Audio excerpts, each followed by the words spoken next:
Hello children. 1, 2, 3, 4. What are these? These are numbers. We use numbers in our everyday life. When we count number of children in a class, number of storybooks on a shelf, or number of candies in a bowl.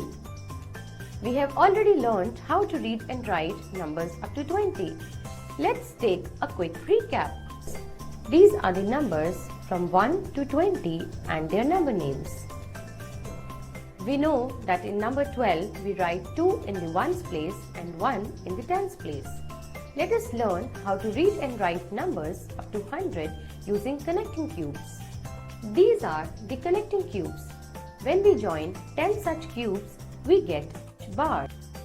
This bar represents a 10. So, 10 ones make a 10. Now, let us represent the number 12 using the connecting cubes. Similarly, when we join another set of 10 such cubes, we get 2 such bars. Now, let us represent 45 using these cubes. Now, can you guess how many bars make 100? Yes, you are right. 10 bars make 100. So children, today we learned the representation of bigger numbers in tens and ones.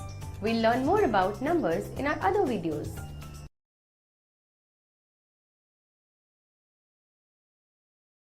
Subscribe now and press the bell icon. Never miss an update.